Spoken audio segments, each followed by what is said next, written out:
인연, 내 아비가 역모로 목이 달아나고 가문이 멸문지화를 당할 때 내 너를 거두어준 은혜도 모르고 감히 내 허락도 없이 곳간에 손을 대? 그것도 모자라 남몰래 음식을 훔쳐내어 성박 거렁뱅이들에게 돌려. 박대감의 목소리는 탐욕스럽게 번들거리는 그의 눈빛만큼이나 비열했다. 그 앞 차가운 흙바닥에 무릎을 꿇고 있는 여인 설아. 한때 장안의 모든 사대부 자제들이 한 번만이라도 마주하기를 갈망했던 낙양의 꽃이라 불리던 이판대 금지옥엽 설아였다. 하지만 지금 그녀의 모습은 처참하기 그지없었다. 곱던 명주 저고리는 갈갈이 찢겼대 묻은 솜깃이 삐져나와 있었고 드러난 어깨 위로는 붉은 채찍 자국이 낙인처럼 선명하게 새겨져 있었다. 설아는 부들부들 떨리는 손으로 바닥에 얼어붙은 흙을 움켜쥐었다. 손톱 밑으로 피가 배어 나왔지만 통증조차 느껴지지 않았다. 그녀는 고개를 들어 박대감을 응시했다.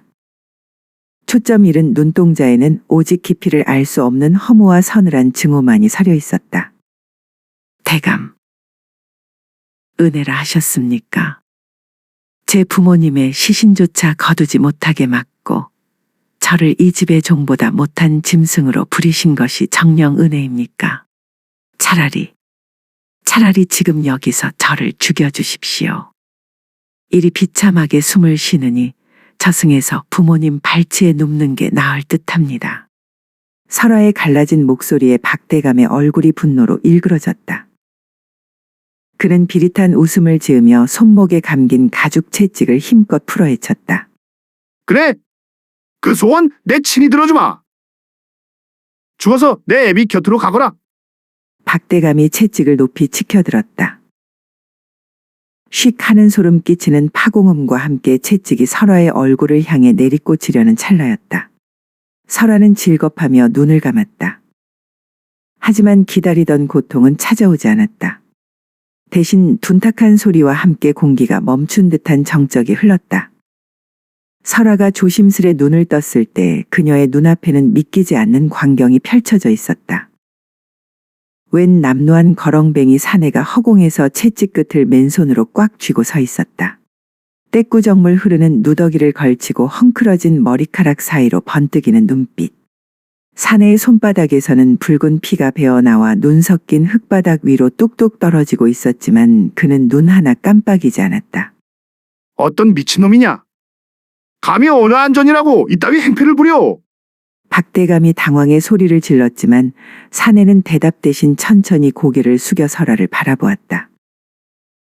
10년이었다. 가슴 속에 단 한순간도 잊지 못하고 품어왔던 얼굴. 하지만 지금 제 눈앞에 있는 정의는 10년 전 그 화사하던 꽃봉오리가 아니었다. 짓밟히고 찢겨 진흙탕 속에 처박힌 가련한 낙화였다. 사내의 눈동자가 순식간에 핏빛으로 일렁였다. 심장 깊은 곳에서부터 끓어오르는 분노와 애절함이 그의 전신을 타고 흘렀다. 그는 떨리는 목소리로 세상에서 가장 소중한 보물을 부르듯 그녀의 이름을 뱉어냈다. 설아야.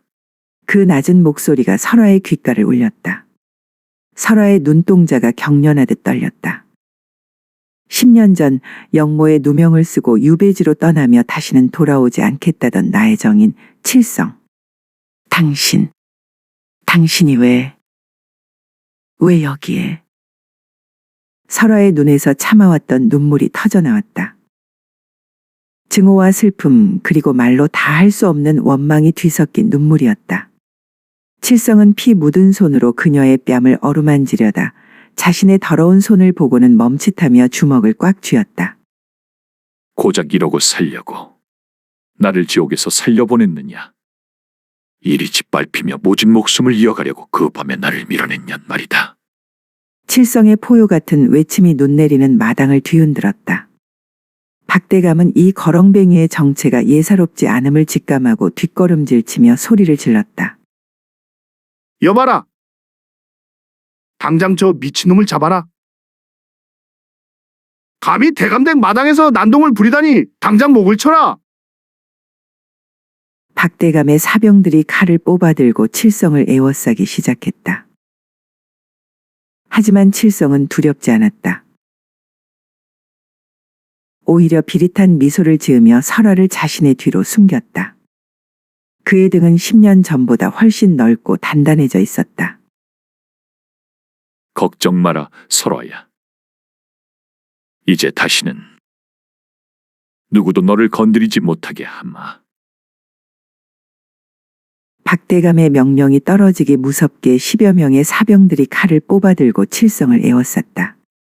시퍼런 칼날들이 진눈깨비 섞인 겨울 햇살을 받아 서늘한 광채를 내뿜었다. 금방이라도 칠성의 목줄기를 꿰뚫을 듯한 기세였으나 칠성은 눈썹 하나 까딱하지 않았다. 오히려 그의 입가에는 조롱 섞인 비릿한 미소가 번졌다. 이놈이 미쳤구나. 죽음을 앞두고 웃음이 나오느냐? 박대감이 삿대질을 하며 소리를 질렀다. 사병 중 하나가 기회를 엿보다 칠성의 옆구리를 향해 칼을 내뻗었다. 그 찰나 칠성은 번개 같은 몸놀림으로 칼날을 피함과 동시에 사병의 손목을 움켜쥐었다. 으스러지는 뼈 소리와 함께 비명이 터져나왔고 칠성은 빼앗은 칼을 바닥에 꽂아 넣으며 품 안에서 낡은 가죽 주머니 하나를 꺼냈다. 내 놈이 내 목을 치기 전에 이것을 먼저 확인하는 게 순서일 것이다. 칠성이 주머니를 거칠게 털자 흙먼지 속에서 찬란한 황금빛을 내뿜는 물체가 바닥으로 굴러 떨어졌다. 그것은 단순한 신분증이 아니었다. 정교하게 세공된 용의 문양 그리고 주상 전하의 친필이 새겨진 황금 호패였다.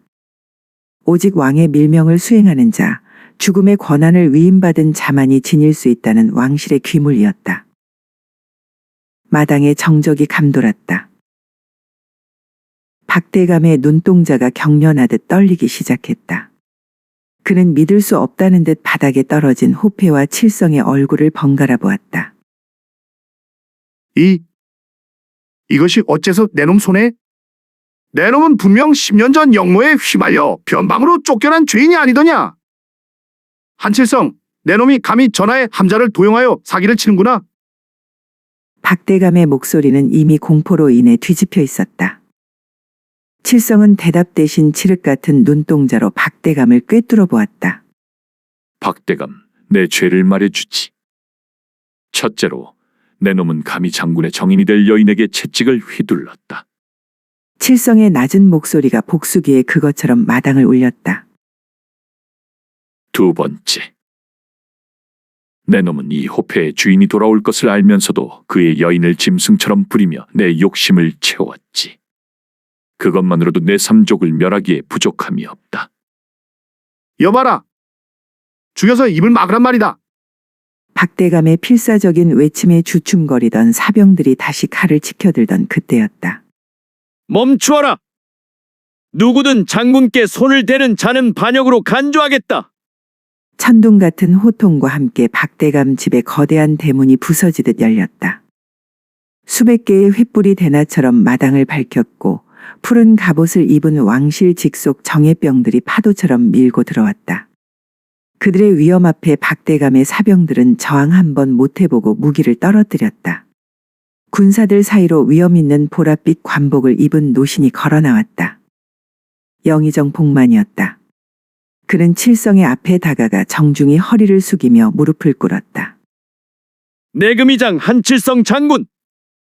주상 전하의 밀지를 받들어 장군을 정일품 보국 숭록대부로 복권하며 이 땅의 모든 병권을 귀속하나이다. 마당에 있던 모든 이들이 얼어붙었다. 박대감은 다리에 힘이 풀린 듯 그대로 바닥에 주저앉았고 노비들은 신음조차 내뱉지 못한 채 엎드렸다. 10년 동안 자신을 버렸다고 믿었던 남자, 가문을 파멸로 몰아넣은 원수라 생각했던 남자가 이제는 이 나라에서 왕 다음으로 강력한 권력을 쥔 장군이 되어 돌아온 것이다. 칠성은 천천히 설화에게 다가갔다. 그는 자신의 어깨에 걸쳐진 낡은 거렁뱅이 옷을 찢어 던졌다. 그 안에는 10년 세월의 고통을 증명하듯 탄탄한 근육 위로 서슬퍼런 흉터들이 가득했다. 복만이 가져온 붉은 관복이 칠성의 어깨 위로 덮였다. 설화야, 이제 다 왔다. 너를 괴롭힌 이 가문의 식솔들이 흘릴 피로 내 상처를 닦아내겠다. 칠성의 손이 설화에 떨리는 어깨를 감싸려던 찰나였다. 다가오지 마십시오. 서늘한 목소리였다. 설화는 칠성의 손을 거칠게 뿌리치며 뒤로 물러났다. 그녀의 눈에는 안도감이 아닌 증오보다 더 깊은 상처가 서려 있었다. 설화는 바닥에 떨어져 있던 사병의 단검을 순식간에 집어들어 자신의 하얀 목덜미에 겨누었다. 장군이 되어 돌아오셨다고요. 내 부모를 죽이고 내 가문을 도륙낸 당신이 이제 와서 나를 구원하겠다고요. 한 발짝이라도 다가오면 당신이 그토록 지키고 싶어하는 이 목숨, 내 손으로 끊어버릴 것입니다. 설화의 목덜미에서 붉은 핏방울이 배어나왔다. 칠성의 눈동자가 처참하게 흔들렸다. 10년 만에 재회에 그는 승리자가 되어 돌아왔으나 설화의 칼날 앞에서 그는 다시 세상에서 가장 나약한 사내가 되었다. 눈 섞인 바람이 두 사람 사이를 가로질렀다. 화려한 관복을 입은 사내와 찢어진 저고리를 입은 여인. 그들의 로맨스는 이제 막 가장 지독한 비극의 문을 열고 있었다. 설화의 하얀 목덜미를 파고드는 차가운 단검 끝이 파르르 떨렸다. 그녀의 눈에 고인 눈물은 증오로 번뜩였으나 그 이면에는 10년이라는 세월 동안 쌓아온 서러움이 피처럼 흐르고 있었다. 칠성은 멈춰섰다. 보국 숭록대부의 붉은 관복이 무색하게 그의 눈은 깊은 수렁에 빠진 듯 처연했다. 다가오지 말라 했습니다. 당신의 손에 내 부모님의 피가 묻어 있는데 어찌 나를 안으려 하십니까? 당신은 나를 살아있는 지옥에 던져 넣은 것입니다. 설화의 절규가 눈 내리는 마당을 가로질렀다. 구경하던 노비들과 군사들조차 그 섯을 퍼런 기세에 숨을 죽였다. 칠성은 가늘게 떨리는 설화의 손을 묵묵히 바라보다가 천천히 발을 뗐다. 한 걸음 한 걸음. 칼날을 향해 스스로 걸어 들어가는 죽음의 행진이었다. 멈추십시오. 장군, 정말 찌를 것입니다. 설화의 비명에도 칠성은 멈추지 않았다. 마침내 차가운 칼끝이 칠성의 가슴팍에 닿았다. 붉은 관복 위로 금속의 감촉이 느껴졌으나 그는 오히려 가슴을 내밀었다. 설화가 당황해 손을 뒤로 빼려 했으나 칠성은 오히려 설화의 손목을 움켜쥐고 단검을 자신의 심장 위로 더욱 깊숙이 끌어당겼다. 둔탁한 소리와 함께 날카로운 칼날이 관복을 뚫고 칠성의 살을 갈랐다. 선명한 핏방울이 붉은 비단 위로 번져나갔다. 설화의 눈이 경악으로 커졌다. 자신의 손에 전해지는 생생한 육체의 저항감과 뜨거운 혈액의 온도. 그녀의 손이 미친 듯이 떨렸다. 이 상처는 아무것도 아니다. 설화야, 지난 10년. 내가 나를 원수로 여기며 흘렸을 눈물에 비하면 이까짓 고통은 오히려 달콤하구나. 칠성은 피를 토하듯 말을 이었다. 칼날이 가슴에 박힌 채로 그는 설화에게 한 뼘 더 다가갔다. 두 사람의 숨결이 닿을 거리, 칠성의 눈에 맺힌 것은 승리자의 거만함이 아닌 찢어질 듯한 애절함이었다. 내가 죽인 것은 내 부모가 아니다. 나는 내 부모를 죽이려던 진정한 역적들을 처단했을 뿐이다. 하지만 그 진실이 너를 더욱 아프게 할까봐 나는 차라리 살인귀가 되어 유배지로 떠나는 길을 택했다. 무슨 헛소리를 하시는 겁니까? 내 눈으로 보았습니다. 당신의 칼이 우리 아버님의 가슴을 꿰뚫는 것을. 설화가 울부짖는 순간 마당 구석에서 바들바들 떨며 상황을 지켜보던 늙은 집사 만득이 기어나왔다. 그녀는 칠성의 발치에 머리를 조아리며 통곡하기 시작했다. 장군, 한 장군님, 이제는 말씀하셔야 합니다. 아가씨, 사실은 아가씨의 아버님이셨던 이 판서 어른께서는 만득의 입에서 흘러나온 말은 설화의 세계를 송두리째 뒤흔들었다. 10년 전 설화의 아버지는 청렴한 선비에 가면 뒤에서 외나라 상인들과 결탁해 조선의 화약 제조법과 화포 설계도를 넘기려 했던 진정한 배우였다. 칠성은 내금의장으로서 그 음모를 포착했으나 사랑하는 설화가 역적의 딸로 몰려 처형당하는 것을 막기 위해 모든 증거를 인멸하고 스스로 개인적인 원한에 의한 살인이라는 죄목을 뒤집어 쓴 채 유배를 떠났던 것이었다. 아버님이. 그럴 리 없어. 아버님은 평생을 이 나라에 바치신 분인데. 설화의 손에서 힘이 풀렸다. 단검이 툭 하고 바닥에 떨어졌다. 만득은 품속에서 낡은 서신 한 장을 꺼내 보였다. 그것은 10년 전 칠성이 유배를 떠나기 직전 만득에게 맡겼던 이 판서의 자백서였다. 설화의 아버지가 마지막 순간 딸만은 살려달라며 칠성에게 남긴 통안의 유서이기도 했다.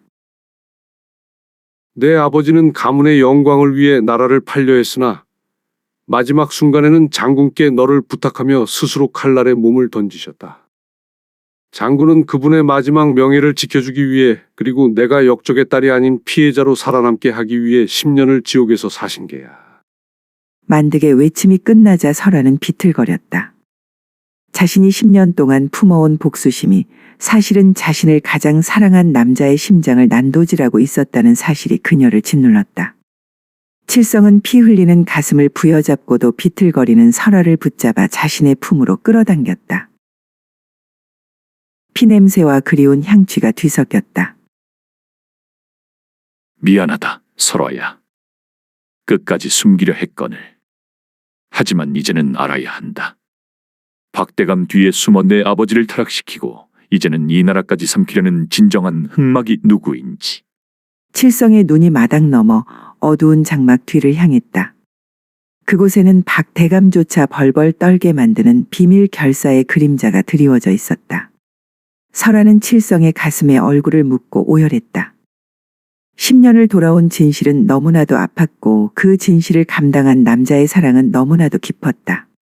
진실이 밝혀진 마당은 잠시 정적에 휩싸였다. 설화는 만득이 내민 자백서를 손에 쥐고 오열했다. 10년이라는 긴 세월 동안 가슴 속에 품었던 칼날이 사실은 자신을 지탱하던 유일한 사랑을 난도질하고 있었다는 사실에 숨을 쉴 수가 없었다. 칠성은 가슴에서 흐르는 피를 무시한 채 설화를 안아주려 팔을 뻗었다. 하지만 그 순간 서늘한 파공음이 정적을 깼다. 날카로운 화살 한 대가 허공을 가르며 나라와 만득의 가슴에 박혔다. 컥. 진실을 증언하던 유일한 목격자 만득이 피를 토하며 쓰러졌다. 설화의 비명소리가 마당을 울리기 직전 칠성이 번개처럼 몸을 날려 설화를 낚아챘다. 칠성의 품 안으로 설화가 안착함과 동시에 그들이 서 있던 자리에 수십 발의 화살이 고슴도치처럼 박혔다. 어떤 놈이냐? 칠성의 포효와 함께 박대감의 집담장 위로 검은 복면을 쓴 자들이 나타났다. 그들은 일반적인 사병들이 아니었다. 외나라의 정예 살수들이자 박대감과 결탁한 비밀 결사의 그림자들이었다. 구석에 몰려있던 박대감이 비릿한 웃음을 지으며 기어나왔다. 흐흐. 한칠성, 내 놈이 아무리 대단한 장군이라 한들 가슴에 구멍이 난 채로 이 수백 명의 살수를 상대할 수 있을 것 같으냐? 오늘 이 자리는 너와 그 계집의 무덤이 될 것이다. 박대감의 명령에 살수들이 담장에서 뛰어내려 포위망을 좁혀왔다. 칠성은 가슴의 통증으로 인해 미간을 찌푸렸지만 오히려 설화를 더욱 세게 끌어안았다. 그는 발치에 떨어진 사병의 검을 집어들었다. 평범한 사내의 눈빛이 아닌 수만 대군을 호령하던 전신의 눈빛이 되살아났다. 설화야, 내 등을 꼭 붙잡거라. 눈을 감고 아무 소리도 듣지 마라. 잔혹한 광경은 너에게 어울리지 않으니. 칠성의 나직한 목소리가 끝나기 무섭게 살수들이 달려들었다. 칠성의 검술은 신기에 가까웠다. 부상당한 몸이라고는 믿기지 않을 만큼 빠르고 정교했다. 단 한 번의 휘두름에 살수들의 목줄기가 허공으로 흩어졌고 눈 쌓인 마당은 순식간에 붉은 선혈로 물들었다. 그러나 적의 수는 끝이 없었다. 담장 너머에서 끊임없이 검은 그림자들이 쏟아져 들어왔고 칠성의 관복은 자신의 피와 적의 피가 섞여 검붉게 변해갔다. 장군, 제발 멈추십시오. 가슴에 피가 너무 많이 흐릅니다. 설화의 절규에도 칠성은 멈추지 않았다. 그는 설화를 지키는 거대한 방패였다. 하지만 밀려오는 숫자의 힘 앞에 칠성의 움직임이 조금씩 둔해지기 시작했다. 박대감이 승기를 잡았다는 듯 소리를 질렀다. 죽여라. 저놈의 머리를 가져오는 자에게 천금을 내리겠다. 살수들이 일제히 칠성의 빈틈을 노리고 달려드는 찰나 칠성이 품 안에서 작은 신호탄 하나를 꺼내 하늘로 쏘아 올렸다. 청명한 폭음과 함께 붉은 불꽃이 한양의 겨울 하늘을 수놓았다. 찰나의 정적. 그리고 땅이 울리기 시작했다. 멀리 북한산 자락에서부터 시작된 웅장한 진동이 박대감의 집 마당까지 전해졌다. 그것은 수천 마리의 말들이 대지를 짓밟는 발구름 소리였다. 무슨 소리냐? 박대감이 당황해 주위를 둘러보는 사이 담장 너머에서 검은 갑옷을 입은 기병들이 성벽을 부수듯 들이닥쳤다. 그들은 칠성이 10년 전 유배지에서조차 비밀리에 키워온 그의 그림자 군대 흑호대였다. 왕조차 함부로 할 수 없는 오직 한칠성 한 사람에게만 목숨을 바치는 결사대였다. 수천 명의 군사가 일제히 말해서 내려 칠성 앞에 무릎을 꿇었다. 그 위용은 가히 압도적이었다. 박대감과 외나라 살수들은 그 거대한 기운 앞에 얼어붙어 칼조차 제대로 휘두르지 못했다. 칠성은 피 묻은 검을 바닥에 꽂으며 차갑게 읊조렸다. 이곳의 모든 쥐새끼를 소탕하라. 단 한 놈도 살려두지 마라. 명령이 떨어지기 무섭게 흑호대의 무자비한 심판이 시작되었다. 박대감의 집은 더 이상 대감집이 아닌 배신자들의 처형장으로 변했다. 상황이 정리되어 갈 무렵 칠성의 몸이 크게 휘청였다. 설아가 놀라 그를 부축했다. 칠성 씨, 정신 차리세요. 칠성은 희미하게 웃으며 설아의 뺨을 어루만졌다. 그의 손에 묻은 피가 설아의 고운 얼굴에 묻었으나 그녀는 아랑곳하지 않고 그를 꽉 껴안았다. 이제 정말 다 끝났다. 설아야, 우리만의 장소로 가자. 칠성은 말을 마치자마자 정신을 잃고 쓰러졌다. 설아의 통곡 소리가 흑호대의 함성과 섞여 겨울 밤하늘로 퍼져나갔다. 지독했던 10년의 전쟁이 끝나고 이제 두 사람에게 남은 것은 오직 서로의 상처를 보듬어야 할 시린 시간뿐이었다. 한양을 피로 물들였던 그날의 소동으로부터 한 달의 시간이 흘렀다. 도성 사람들은 입을 모아 그날의 기적을 이야기했다. 거렁뱅이의 모습으로 나타나 만백성의 고열을 짜내던 박대감을 처단하고 전설적인 흑호대를 이끌고 사라진 한 장군의 이야기를. 주상 전하께서는 그에게 나라의 모든 병권을 맡기려 하셨으나 장군은 정일품 보국숭록대부의 관복과 황금 호패를 대궐 문 앞에 반납한 채 호련히 자취를 감췄다.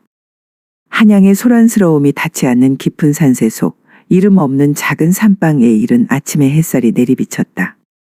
마당에서는 장군의 관복 대신 투박한 무명옷을 입은 칠성이 장작을 패고 있었다.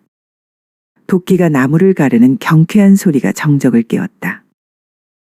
비록 옷차림은 평범한 사내의 것이었으나 장작을 내리치는 팔 근육과 그 사이로 언뜻 비치는 수많은 흉터는 그가 걸어온 모진 세월을 짐작게 했다. 칠성 씨, 몸도 다 낫지 않으셨는데 또 무리를 하십니다. 방문이 열리며 설아가 따뜻한 찻잔을 들고 나왔다. 예전에 화려한 명주 저고리는 아니었지만 깨끗한 무명 치마를 입은 그녀의 얼굴에는 더 이상 절망이나 증오의 그림자가 없었다. 오히려 아침 이슬을 머금은 꽃처럼 생기가 돌았다. 칠성은 도끼를 내려놓고 땀을 닦으며 환하게 웃었다. 이 정도 움직여야 몸이 굳지 않소. 당신이 끓여준 차 향기가 여기까지 나는구려. 두 사람은 툇마루에 나란히 앉았다. 칠성은 습관처럼 가슴팍을 어루만졌다. 그곳에는 10년 전 영모의 낙인보다 더 깊은 한 달 전 설아의 단검에 찔렸던 흉터가 남아있었다. 설아의 시선이 그 흉터에 머물자 그녀의 눈가에 다시 미안함이 서렸다. 그때 정말 죽으려고 하셨지요. 제가 찌르는 칼날을 피하지도 않으시고. 칠성은 설아의 가느다란 손을 자신의 커다란 손으로 감싸쥐었다. 그의 손은 거칠고 투박했지만 설아에게는 세상 그 무엇보다 따뜻하고 안전한 안식처였다. 피할 이유가 없었어. 10년 전 당신 아버님의 유언을 받들고 당신을 살리기 위해 떠날 때부터 내 목숨은 이미 내 것이 아니었으니까. 만약 당신의 손에 죽는 것이 당신의 한을 풀어줄 수 있는 길이라면 나는 기꺼이 그 칼날을 환영했을 것이요. 그것 또한 나에게는 구원이었을 테니. 설아는 칠성의 어깨에 고개를 기댔다. 10년 전 그들이 처음 연정을 품었을 때처럼 심장 박동 소리가 귓가를 울렸다. 장군이라는 그 높은 자리, 그리고 나라를 뒤흔들 수 있는 권력을 다 내려놓으신 것이 정말 아쉽지 않으신가요? 전하께서도 장군을 애타게 찾고 계신다 들었습니다. 칠성은 설아의 머리카락을 부드럽게 쓰다듬으며 낮게 읊조렸다. 10년간 유배지의 차가운 바닥에서 내가 꿈꿨던 권세는 딱 하나뿐이었어. 권좌에 앉아 호령하는 것이 아니라 이름 없는 산방에서 당신과 함께 늙어갈 권리. 아침이면 당신이 내어주는 차를 마시고 밤이면 당신의 숨소리를 들으며 잠들 수 있는 그 평범하고도 위대한 권리 말이여. 설아의 눈에서 맑은 눈물 한 방울이 떨어졌다. 그것은 슬픔의 눈물이 아닌 10년의 긴 겨울을 녹여내는 해빙의 눈물이었다. 칠성은 그녀의 눈물을 손가락으로 닦아내고 이마에 깊게 입을 맞췄다. 이제 더 이상 오해로 점철된 이야기는 없어. 우리를 괴롭혔던 박대감도 가문의 비극도 그리고 피비린내 나는 전쟁터의 기억도 이 산 아래에 다 묻어두었으니까. 이제부터 써내려갈 이야기는 오직 당신과 나 두 사람만의 시간이요. 마당 한 구석, 아직 눈이 다 녹지 않은 매화나무 가지에 작은 꽃봉오리가 맺혀 있었다. 매서운 삭풍을 견뎌낸 꽃만이 가장 진한 향기를 내뿜듯 두 사람의 사랑 또한 지독한 비극을 통과하며 더욱 단단하고 아름다워져 있었다. 어느덧 산등성이를 타고 불어오는 바람에서 달콤한 봄의 기운이 느껴졌다. 칠성과 설아는 서로를 꽉 껴안은 채 멀리 보이는 산줄기를 바라보았다. 그들의 앞날에 또 다른 풍파가 닥칠지도 모르지만 이제 두렵지 않았다. 10년을 돌아 마침내 서로의 품에 안착한 두 사람에게 진정한 봄이 시작되고 있었다.